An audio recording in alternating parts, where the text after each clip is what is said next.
Let's tell the truth without drama. Not the kind of truth that sounds sharp for a clip, not the kind that wins comments, but the kind that lands in the chest because it matches what you've lived. The kind that makes a man go quiet for a second because he's been pretending this isn't the pattern. You didn't fail because you didn't try. You failed because you kept trying to solve an internal problem with external upgrades. And the market is the one place on earth where that doesn't work for long, because the market doesn't reward novelty, it rewards stability. And stability is not a strategy, it's a nervous system.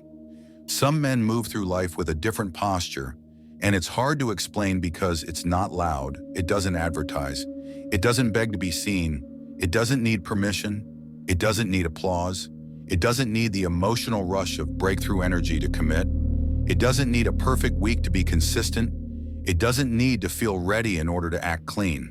It's a quiet way of operating, a way of being that doesn't chase the next answer like it's salvation, because it already understands something most people don't want to admit, that the bottleneck is rarely information, the bottleneck is identity, and identity shows up under pressure, not in your journal, not in your affirmations, not in your plans, but in the moment your finger hovers over the button and your mind starts negotiating.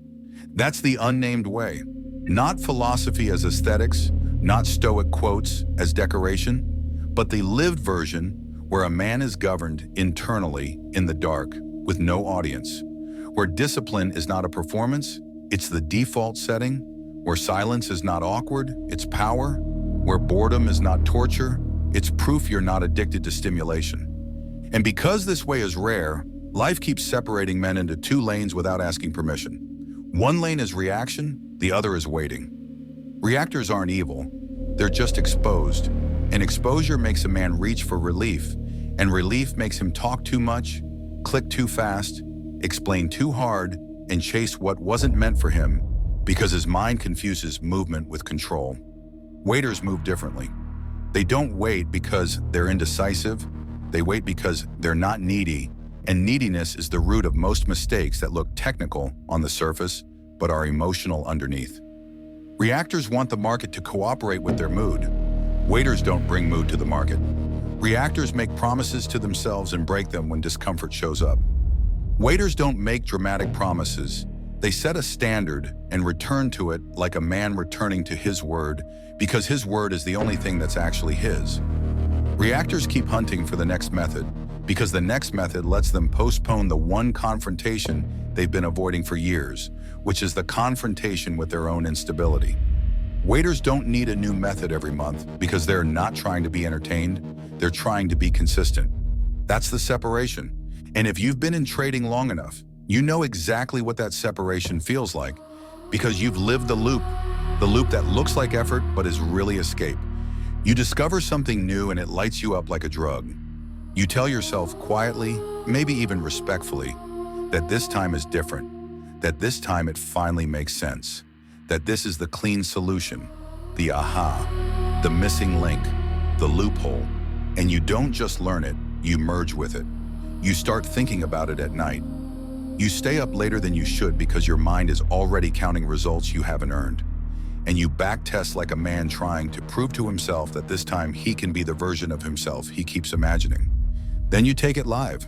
And at first, maybe it even works. Not because you've arrived, but because early results often reward excitement. And excitement makes you feel sharp. And feeling sharp makes you mistake adrenaline for accuracy. Then the market does what it always does. It moves in a way that doesn't care about your hopes.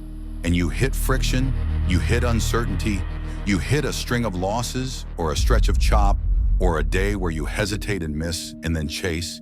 And that's when the mirror shows you what you've actually been carrying. Not your strategy, your reflexes. Hesitation that feels like being careful, but is really a lack of self-trust. FOMO that feels like decisiveness, but is really impatience wearing armor. Overtrading that feels like hard work, but is really anxiety demanding action. Revenge trading that feels like getting it back, but is really ego refusing to sit in the truth of being wrong.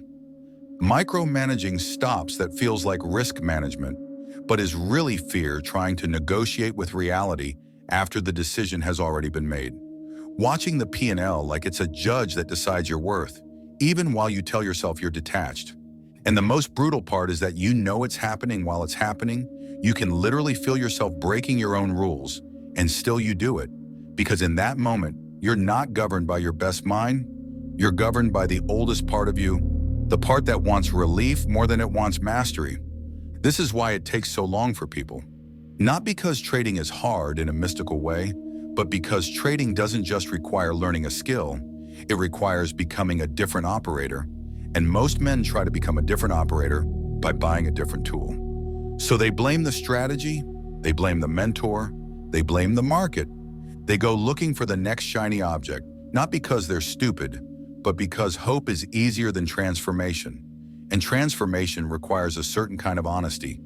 The kind that doesn't complain, the kind that doesn't negotiate, the kind that simply says quietly, "This stops with me." The Stoics had a line running through everything they wrote, even when they said it differently. Control what is yours, release what isn't. The market is not yours. The outcome is not yours, and the next candle is not yours, but your choices are yours. Your preparation is yours. Your restraint is yours. Your ability to wait is yours. Your ability to walk away is yours. Your ability to act like a man with standards, even when your emotions are loud, is yours. And this is where the hunter mentality stops being a metaphor and becomes a way of living. A hunter does not chase noise. A hunter does not fire because he's bored. A hunter does not take every opportunity just to feel productive. A hunter watches. A hunter reads. A hunter waits for alignment. Not because he's afraid, but because he respects the cost of a sloppy shot, and he respects the cost of breaking his own code. Because a man who breaks his own code repeatedly eventually becomes someone he can't trust. And when you can't trust yourself, everything becomes unstable. Even good strategies, even good setups, even good markets. The hunter-trader doesn't need to hype himself up. He doesn't need to feel ready. He has a routine that stabilizes him, not because routine is trendy, but because routine is a boundary against chaos. And he knows his enemy is not the market. His enemy is impulsive behavior that masquerades as confidence. He checks his internal state before he checks the chart, because he understands something simple and humiliating and freeing at the same time. That if he is emotionally compromised, he will interpret the chart through that compromise, and he will call it analysis. He's been humbled enough to know ego is expensive. He's been humbled enough to know excitement can be a trap. He's been humbled enough to know that the most dangerous days are not always the losing days. Sometimes they're the winning days, because winning makes a reactive man sloppy, and sloppiness is how a man gives back what he earned. So this trader becomes selective, not as a personality trait, as identity. He waits the way certain men wait in life, not passive, not confused, but loaded with restraint, clear on what matters, clear on what qualifies, clear on what does not. He doesn't need 10 strategies. He needs one approach he can execute cleanly, because identity beats variety in any domain that punishes inconsistency. And this is where discipline stops being trying harder and becomes what it always was for serious men: a lifestyle, a quiet agreement with yourself that you will not betray your standards for temporary relief. Discipline looks boring from the outside. Same wake time, same preparation, same focus window, same review, same refusal to chase, same willingness to do nothing when nothing is present, same calm acceptance that the market will still be there tomorrow, and your job is not to force trades. Your job is to remain the kind of operator who can execute when the moment is real. This is why the Stoics respected repetition, because repetition strips the ego. Repetition exposes what is real. Repetition shows you whether you are stable or whether you are still addicted to novelty. And there's a point, quietly, where a man realizes that what he has been calling motivation is actually just mood. And mood is unreliable. And if your discipline depends on mood, your results will always be random. The hunter doesn't build his life around mood. He builds his life around standards. And when standards become your baseline, you stop needing pep talks, because you stop needing to be convinced to be who you are. That is the shift. Not more information, not another mentor, not another system. A new identity that makes old behavior feel beneath you. Not in a proud way, in a clean way, in a grounded way, like a man who has finally outgrown the need to prove himself to his impulses. And once you see this, you don't unsee it. You start recognizing the loop the moment it tries to start, the late-night excitement, the mental counting of money, the sudden urge to change your rules, the craving to take a trade just to feel like you're doing something. And you can feel in real time the difference between a decision that comes from clarity and an action that comes from hunger. That awareness is power. That awareness is stoicism in real life. That awareness is the hunter mentality in a modern arena. So if this hits, if it feels uncomfortably accurate, if it describes the part of you that's tired of repeating the same year in different disguises, comment hunter if this hits. Hit like if it feels like you, not the version you perform, the real one, the one who's done pretending the next strategy will save him. Subscribe if you want more of this calm, stoic, hunter-minded psychology applied to trading in life, not to hype you up, but to keep you aligned when the noise gets loud, because the noise always gets loud and some men quietly stop listening to it. Some paths close quietly behind you.